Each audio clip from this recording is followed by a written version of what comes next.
Hello, my name is Parker Schuler, and I will be doing my perceived speech on capitalism versus socialism. Now, the debate of capitalism versus socialism has been on the forefront of society for decades, and this is a good reason because it's very important to have a stable economy, and it's one of the most important things for a country to be successful. Now, it's imperative that a society understands both good and bad economics. Good economic policies lead to growth and they rise the standard of living, and bad economic policies they have led to the declines and the eventual destruction of whole civilizations. Now, I've lived in America my whole life, like the majority of you guys assume, and I'm really thankful to live in a country with such economic freedom. And if in this country, if you make good decisions, you are likely to be rewarded. Now, I've done a lot of research on this topic. I have three credible sources to support my claims. One of my resources is the website economics.help, and that provides it provides resources to those looking to understand economics. And another resource I have is called the New Deal, which is it's a website. It's called the New Deal, created by the Ayn Rand Institute. And the last resource I will be using is the website of the International Monetary Fund. Now, I want to express that capitalism is much more beneficial for society than opposed to socialism, as socialism, in some regards, is rather evil and doomed to fail. And capitalism is the best economic system because it gives power to the people, improves the lives of individuals, produces wealth, and encourages innovation. Now, I will be discussing the problems that society deals with when choosing the economic system and how both capitalism and socialism function, and the outcomes of a capitalist society opposed to a socialist society. Now, there are so many different moving parts in society, and it's very difficult for a country to decide what economic system can efficiently meet all the needs of the people. Now, a society needs an economic system in order to organize, distribute available resources, services across a country. Now, in regards to public or private ownership of property, when an individual owns private property, there's an incentive to preserve the value and usefulness of said property because you have a stake in it, and you want to satisfy their needs.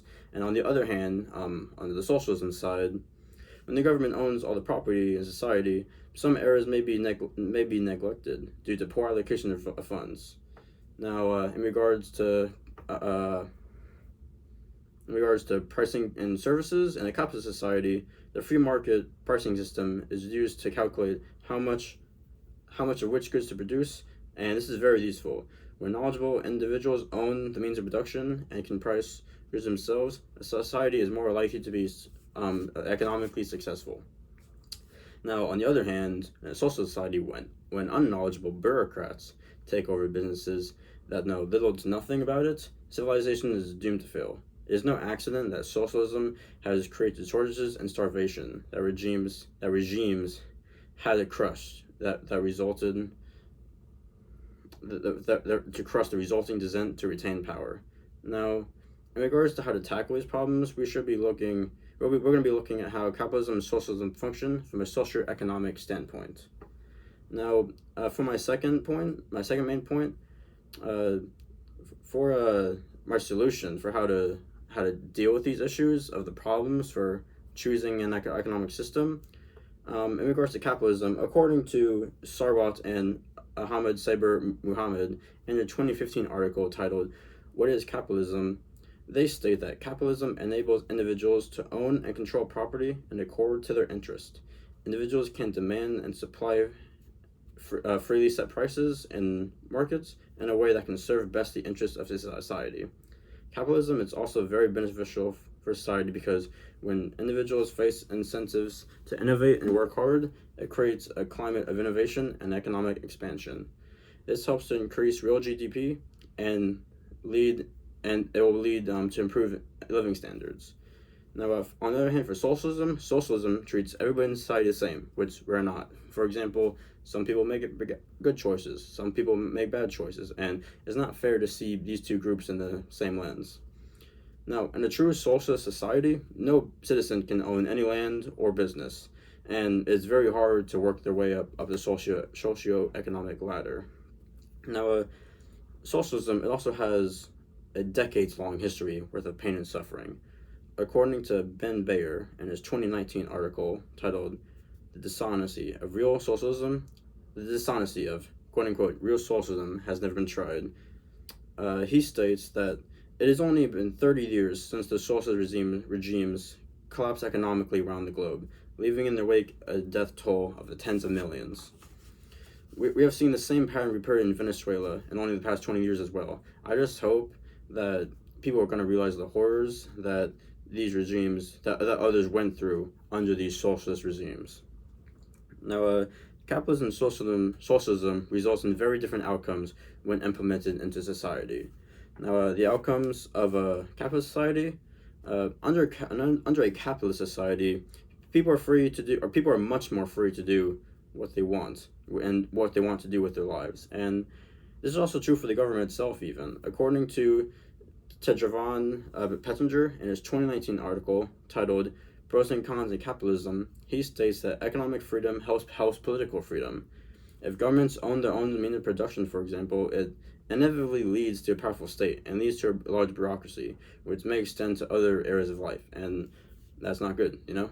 And innovation also a huge part of the capitalist society, as capitalism has a dynamic where entrepreneurs and firms are seeking to create and develop profitable products.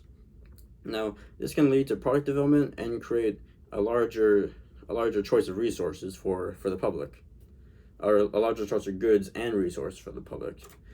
And the outcomes of a socialist society, on the other hand, under a socialist society, there's a lack of incentives. According to Javon Pettinger in his 2019 article titled "Pros and Cons of Socialism," he states that if an economy has high rates of progressive taxation, it could cause its incentives to work and setting up businesses.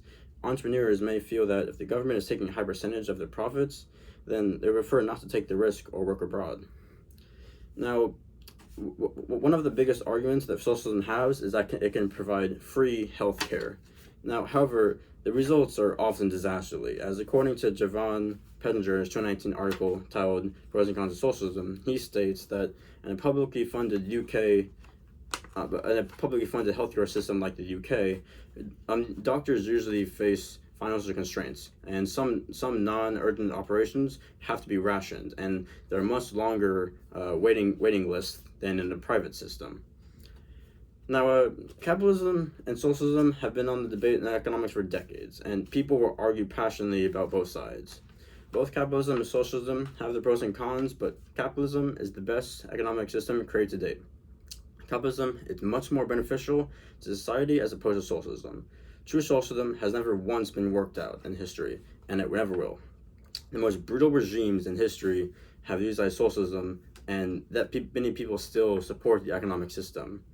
There are a lot of problems in society that we deal with, and the economic system a society chooses is critical to their success. Capitalism and socialism function in two very different ways, and the outcomes, like I said before, the outcomes of a socialist are very different from the outcomes of a capitalist. Now, this debate of capitalism versus socialism will most indefinitely continue on for ages, despite the brutal history socialism has to its name.